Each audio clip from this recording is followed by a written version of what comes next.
Dennis Nelson. Between 1978 and 1983, Nelson, a Scottish serial killer and necrophile, killed at least 12 boys and young men. Nelson was found guilty at the Old Bailey of 6 murder charges and 2 attempted murder charges.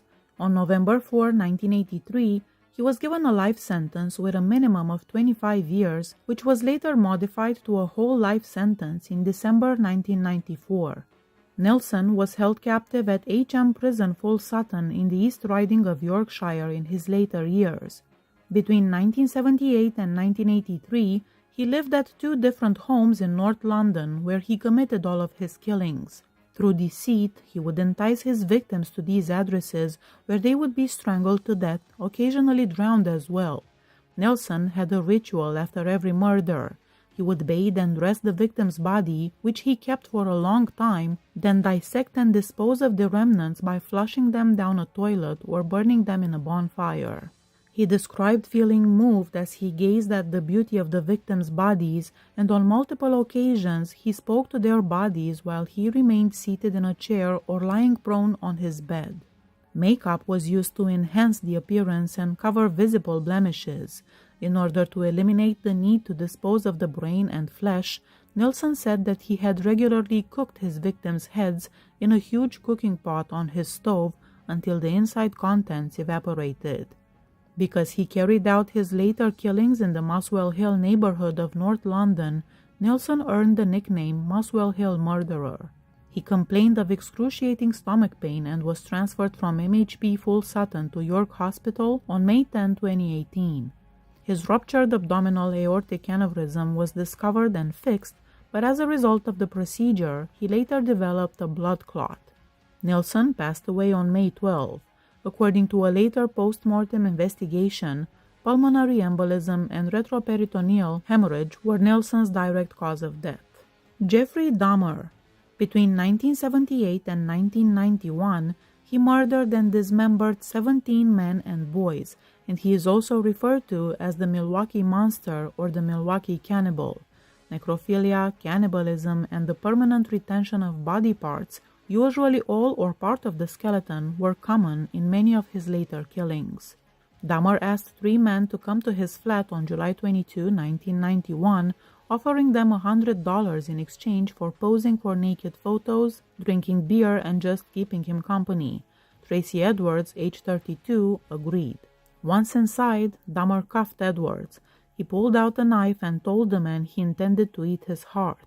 Edwards managed to convince Dahmer that he wasn't going to run, and instead of remaining in the bedroom, it would be best to first drink some beers in the living room. He took advantage of a moment in which Dahmer was not paying attention. He punched him, then ran away. Down the street, he found 2 police officers, and the 3 went back to Dahmer's apartment.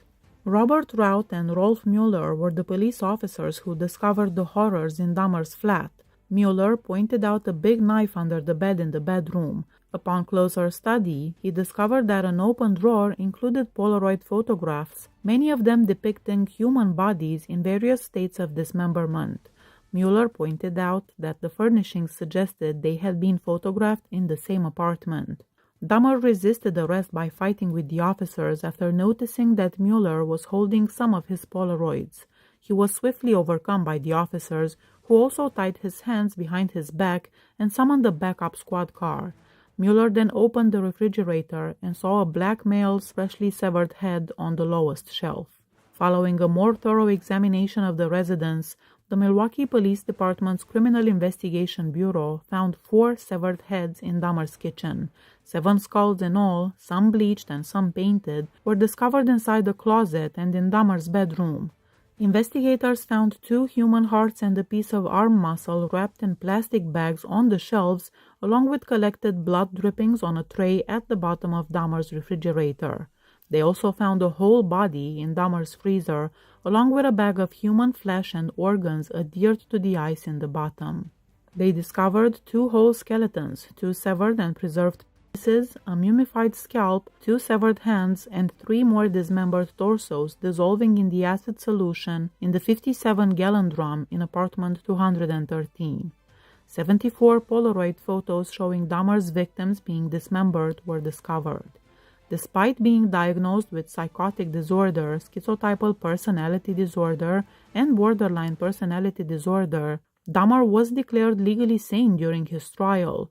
On February 17, 1992, he received 15 life sentences after being found guilty of 15 of the 16 killings he had committed in Wisconsin. Dahmer was later given his 16th life sentence. Christopher Scarver, a fellow prisoner at the Columbia Correctional Institution in Portage, Wisconsin, beat Dahmer to death on November 28, 1994. There are speculations that this inmate was a relative of one of Dahmer's victims, but I am not sure this is true. Scarver did say, however, that God told him to do that. Ted Bundy. Throughout the 1970s, he abducted, essayed, and killed dozens of young women and girls. He admitted to 30 murders after more than 10 years of denials. He probably had a larger number of victims overall. Bundy's usual tactic was to pretend to have a physical disability in order to persuade his victim that he needed help or to trick her into thinking he was an authority figure. He would then lead his victim to a car parked in a more isolated spot where he would beat her senseless, confine her, and take her to a far-off place where she would be essayed and killed. Bundy regularly returned to the bodies of those he kidnapped, grooming and having relations with them until the body's decomposition and subsequent destruction by wild animals prevented him from doing so. At least a dozen of his victims were beheaded, and he kept the severed heads in his apartment as souvenirs. Bundy occasionally broke into houses at night and essayed, bludgeoned, maimed, and strangled his victims while they slept. He was a very well-organized and cunning criminal who spent years avoiding detection and capture by using his in-depth understanding of police enforcement techniques. His crime locations were dispersed across huge geographic areas, and before it became evident that multiple investigators from widely different jurisdictions were pursuing the same individual, the number of his victims had increased to at least 20. The two relatively silent attack techniques that Bundy preferred were strangulation and physical trauma, both of which could be carried out using everyday household objects. Because of the noise they produced and the ballistic proof they left behind, he purposefully avoided weapons. He was a meticulous researcher who thoroughly investigated his surroundings in search of secure locations to capture and dispose of victims. He was exceptionally good at downplaying tangible proof. Neither Bundy's fingerprints nor any other unquestionable proof of his guilt were ever discovered at a crime scene. He was detained and imprisoned in Utah in 1975 on charges of attempted criminal assault and aggravated kidnapping. After that, he was named as a suspect in a growing number of states' unsolved homicides. Upon being charged with murder in Colorado, Bundy planned 2 spectacular escapes and carried out additional attacks, including 3 killings, in Florida before being apprehended in 1978. In 2 trials, he was given 3 death sentences for the Florida killings, and on January 24, 1989, he was put to death in the Florida State Prison electric chair. Aileen Wuornos. She robbed and shot 7 of her male clients in 1989 and 1990 while working as a street prostitute along Florida roads. Wuornos said the males were killed in self-defense after the clients essayed her or tried to essay her. After being placed on the women's death row at the Broward Correctional Institution run by the Florida Department of Corrections, Wuornos was sent to the Florida State Prison to be put to death. She started accusing prison matrons in 2002 of contaminating her food with human waste, saliva, and dirt. She claimed once more in her last interview that sonic pressure had crushed her head and tortured her at BCI. She said that every time she complained, food poisonings and other abuses got worse, either to drive her insane or to make her look crazy. Wuornos was executed on October 9, 2002 via lethal injection. She chose to have a cup of coffee for her last meal. John Wayne Gacy. At least 33 young men and boys were essayed, tortured, and killed by him in Norwood Park Township, which is close to Chicago, Illinois. His reputation as the killer clown stemmed from his performances as a clown before his murders were discovered. All of Gacy's known killings took place in his ranch-style home. On the pretense of performing a magic act, he would usually entice a victim to his house and mislead them into wearing handcuffs. After torturing and assaying his captive, he would either strangle the victim with a garrote or suffocate them. 26 victims were buried in the crawl area of his house, 4 were thrown into the Plain River, and then another 3 victims were found along his property. In 1968, Gacy was found guilty of the sodomy of a young boy in Waterloo, Iowa, and was given a 10-year prison term, but he only spent 18 months in the prison. In 1972, he killed his first victim. By the end of 1975, he had killed twice more, and following his divorce from his second wife in 1976, he killed at least 30 more. Gacy was arrested on December 21, 1978, as a result of the investigation into the disappearance of Robert Peast, a teenager from the Plains. Before burying the victims in the crawl area, where he occasionally used quicklime to speed up decomposition, Gacy would typically keep their bodies under his bed for up to 24 hours. Before being buried, several were moved to his garage and embalmed. Gacy received a death sentence on March 13, 1980. On May 10, 1994, he was put to death by lethal injection at Stateville Correctional Center. Gacy's brain was extracted following confirmation of his death. It is owned by Helen Morrison, a defense witness at Gacy's trial, who has conducted interviews with Gacy and other serial killers in an effort to identify the common characteristics of violent sociopaths. He was cremated, and it is unknown where his ashes are now. Robert Pikton. He was a Canadian serial killer and pig farmer who was also known as the Butcher or the Pig Farmer Killer. He abandoned an apprenticeship as a butcher after finishing school to work full-time at the pig farm of his family, which he inherited in the early 1990s. Pikton is suspected of killing at least 26 women between 1995 and 2001. Many of them were prostitutes from Vancouver's downtown east side. To an undercover officer posing as a cellmate, Pikton confessed to 49 murders. He then claimed that he wanted to make it an even 50, but believed he was caught because he became negligent. He was found guilty on 6 charges of second-degree murder in 2007 and given the maximum penalty for second-degree murder under Canadian law at the time, 25 years in prison without a possibility of parole. Following Pikton's arrest, a witness told police that she had seen Pikton skinning a woman who was hanging from a meat hook years prior, but she had kept the incident a secret out of fear for her life. Pikton was able to petition for day parole in February 2024. There was no hearing set by the Parole Board of Canada. Pikton was attacked on May 19, 2024 by a fellow inmate. He was speared in the head by Martin Charest, a prisoner who had a history of attacking other inmates using a broken broom-like handle. Pikton was taken to a hospital via helicopter and placed on life support. He passed away on May 31 at a Quebec City hospital due to complications from the attack. Donald Harvey. He has 37 verified victims, but he claimed to have killed 87 in total. He was able to accomplish this while working as an orderly at a hospital from 1970 to 1987 when he went on a rampage. Harvey claimed to have started killing by suffocating people with their pillows in an attempt to ease the pain of those receiving treatment, who were primarily heart patients, but over time he developed a taste for murder and referred to himself as an angel of death. His victims were remarkably diverse, encompassing men and women of all races, ethnicities, and cultures, and they ranged in age from middle-aged to old. In addition to suffocating his victims, he also used cyanide, insulin, morphine, arsenic, various poisons, shutting off ventilators, giving them fluid contaminated with HIV and/or hepatitis B, which caused an infection with hepatitis but no HIV infection, causing illness instead of death, and inserting a coat hanger into a catheter, which caused an abdominal puncture and subsequent peritonitis. His most common techniques were cyanide and arsenic, which Harvey administered by injection or food. He didn't just target defenseless hospital patients.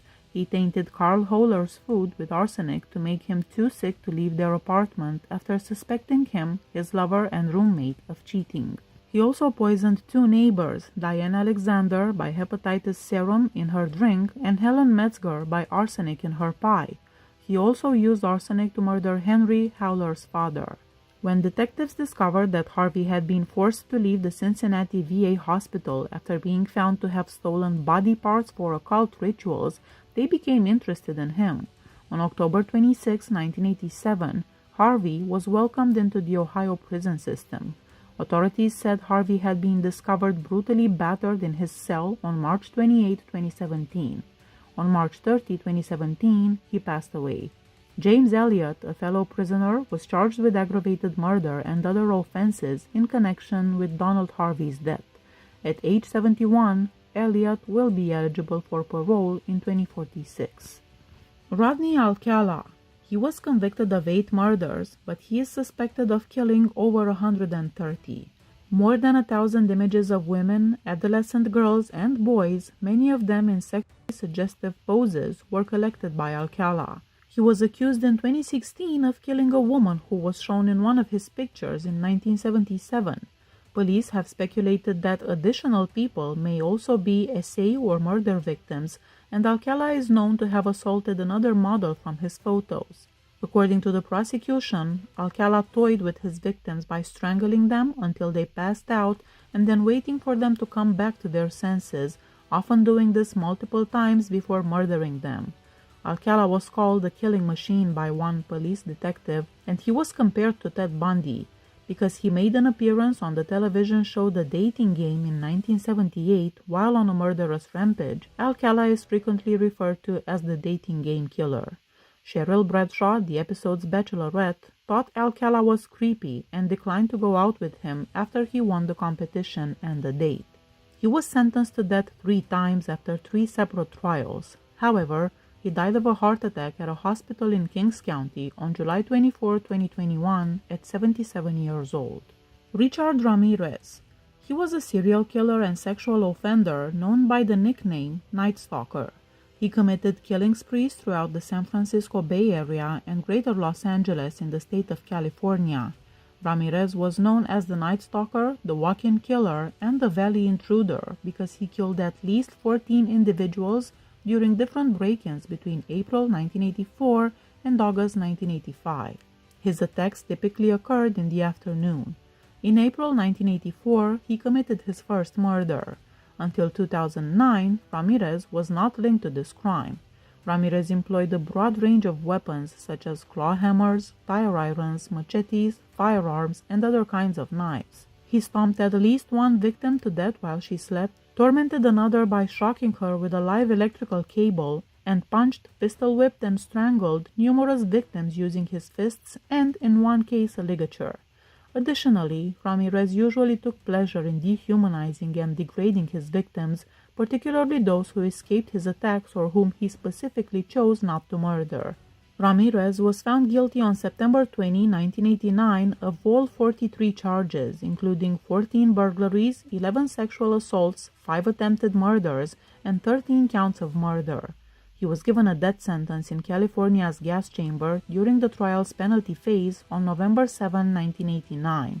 On June 7, 2013, Ramirez passed away at Marin General Hospital in Green Bay, California, from complications related to B-cell lymphoma. Another condition that had sickened him was chronic substance abuse and chronic hepatitis C viral infection. His body was cremated since it was unclaimed.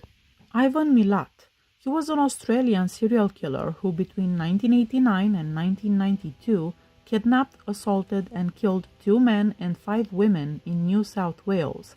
He is frequently referred to in the media as the backpacker murderer. He approached hikers on the Hume Highway and pretended to be offering them transportation to parts of southern New South Wales. He then led his victims into the Belanglo State Forest where he killed and incapacitated them. Milat is also suspected of committing numerous additional comparable offenses around Australia. Several backpackers had vanished by the time of the first finds in the Belanglo State Forest. In one instance, Deborah Everest, 19, and James Gibson, 19 as well, a young Victorian couple from Frankston, went missing on December 30, 1989, after departing Sydney for Confest, which was held close to Albury. 21-year-old German Simone Schmidl, who vanished on January 20, 1991, after departing Sydney for Melbourne, was another victim. In another instance, on December 26, 1991, a German couple, Gayy Nugebauer, 21, and Anya Habschied, 20, vanished after departing a hostel in King Cross for Mildura. Furthermore, on April 18, 1992, British tourists Joan Walters, 22, and Caroline Clark, 21, were last spotted in King's Cross. Following 18 weeks of testimony, a jury convicted Milat of the killings on July 27, 1996. On each count, he received a life sentence without the possibility of parole. Milat was diagnosed with terminal esophageal cancer after being moved to the Prince of Wales Hospital in Randwick in May 2019. Upon receiving therapy, he was moved to the Long Bay Correctional Center to serve out the remainder of his sentence. The terminally ill Milat, who had lost 20 kilograms and had a high temperature, was transferred to a secure treatment unit at the Prince of Wales Hospital on August 9, 2019. However, it was stated that his condition was not life-threatening. Milat passed away at 4:07 a.m. on October 27, 2019, in the hospital wing of Long Bay Correctional Center from stomach and esophageal cancer. He was 74. Please hit that subscribe button if you like my channel. See you next time. Bye-bye.